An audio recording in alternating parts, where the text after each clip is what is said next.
पहले आप लोगों का शुक्रिया अदा करता हूँ कि आप टाइम टू टाइम हमारे थन्नामंडी कंस्टिट्यूंसी की जो प्रॉब्लम्स हैं, यहाँ की जो मुश्किलात हैं, उनकी तरफ आप हमारी तवज्जो दिलाते हैं।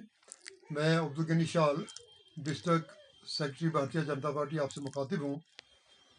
अभी जो सवाल आपने किया है कि हमारे ऑनरेबल MLA मुज़फ़्फ़र खान साहब ने राजौरी से एक सिग्नेचर कैंपेन जो शुरू की है, तो वो जब हमने सोशल मीडिया से ये बात देखी तो मुझे बड़ा ताज्जुब हुआ, मुझे बड़ी हैरानगी हुई इस बात को लेके कि हमारे MLA साहब जो सिग्नेचर कैंपेन करने के लिए जा रहे हैं, ये मैं समझता हूँ कि on the issue of article 370 और स्टेटहुड, आर्टिकल 370 तो उसको लोगों को भूल जाना चाहिए।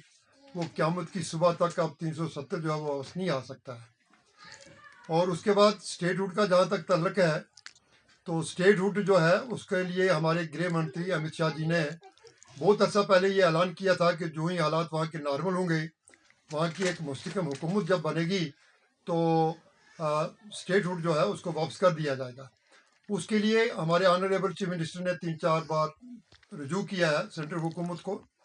तो मुझे ये समझ में नहीं आ रही है कि हमारे कंसर्न MLA जो है मुज़फ़्फ़र खान साहब, वो हमारे लिए बड़े रिस्पेक्टेड हैं, वो ये सिग्नेचर कैंपेन करके लोगों को क्या बताना चाहते हैं, लोगों को क्या दिखाना चाहते हैं। वो ये मैं समझता हूँ कि ये एक आई वैश है, और ये आई वैश करके लोगों को on the basis of statehood, on the basis of article 370 एक बेवकूफ़ बनाने की उनकी एक कोशिश है।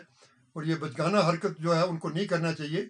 उनको बजाय इसके बहसीत एक MLA के थन्नामंडी कंस्टिट्यूंसी, जिन्होंने भारी तरीके से उनको वोट दे के जिता के असेंबली के अंदर भेजा है, उनको अपना अपना फोकस यहाँ की रोड्स जो है उनकी तरफ करनी चाहिए, यहाँ की जो बिजली की परेशानी है उनकी तरफ करनी चाहिए, यहाँ जो पानी की समस्या है उनकी तरफ करनी चाहिए, यहाँ पे आंगनवाड़ियों का जो इशू है उनको एड्रेस करना चाहिए। यहाँ अभी ये देखिए अभी कि इन्होंने ये वादा किया था अपने मैनिफेस्टो में इलेक्शन के दौरान कि हम राशन फ्री देंगे। राशन फ्री ऑलरेडी जो मिल रहा है, जिस स्केल से मिल रहा है, अभी उसमें कोई बढ़ोतरी देखने को नहीं मिल रही है, ये आप लोग भी जानते हैं। बिजली फ्री का जो इन्होंने वादा किया था, अभी बिजली तो मिलती ही नहीं है कहीं, और फ्री होने की तो बात ही कोई नहीं है। और खुद चीफ मिनिस्टर साहब ये कह रहे हैं कि जब तक स्मार्ट मीटर हर घर में नहीं लगेंगे तब तक इस पे एक्शन नहीं किया जा सकता, इस पे सोच विचार नहीं किया सकता। ये वही लोग हैं जिन्होंने अपने मैनिफेस्टो में ये कहा था कि अगर LG सरकार में स्मार्ट मीटर लगे तो हम उनको उखाड़ के फेंक देंगे। आज ये उनको लगाने की बात कर रहे हैं। तो आप ये देखिए कि खुद अपनी उन बातों से मुकर रहे हैं। उन मैनिफेस्टो में जो इन्होंने आप लोगों के साथ वादे किए हैं, झूठे वादे में ये कहूँगा कि जो इन्होंने किए हैं उनको ये भरपूर तरीके से मैं इनकी इस सिग्नेचर कैंपेन को कंडेम करता हूँ, और खान साहब को मशवरा देता हूँ आपके माध्यम से कि आप हमारे लिए रिस्पेक्टेड हैं। Now you are the member of legislative assembly of Thanamandi. आपको यहाँ पे जो यहाँ के तामीरी काम है उनकी तरफ तवज्जो देनी चाहिए।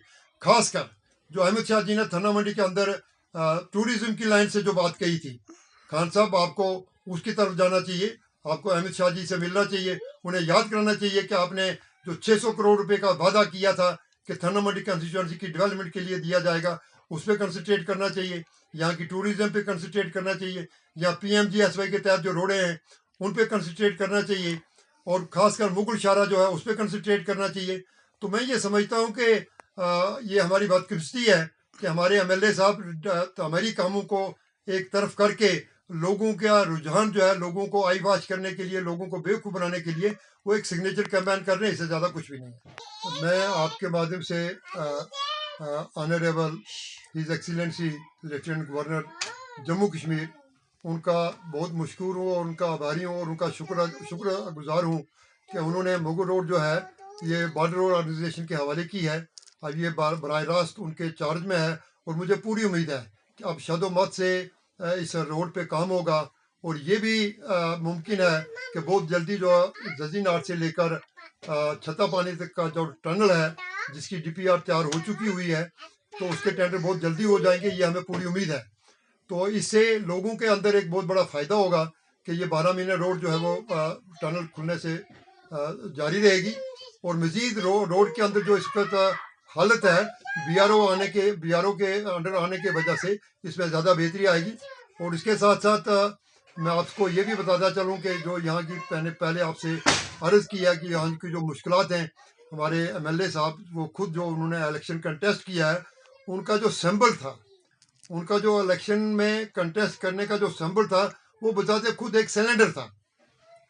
वो सिलेंडर का उनका एक लोगो था जिसके नाम पे उन्होंने इलेक्शन कंटेस्ट किया। और अपने मैनिफेस्टो में जो उन्होंने सिलेंडर फ्री की जो बात की थी, उनको इन चीज़ों पे काम करना चाहिए। बिजली की जो कटौती हद से ज़्यादा हो रही है, इस पे भी उनको काम करना चाहिए, उन्हें चीफ मिनिस्टर के नोट्स में लानी चाहिए, और ताकि वो एलजी साहब के नोट्स में ये लाएं, क्योंकि अभी रूल्स ऑफ बिजनेस जो है वो पूरे तरीके से जम्मू कश्मीर के अंदर है भी नहीं है इस हुकूमत के अंदर।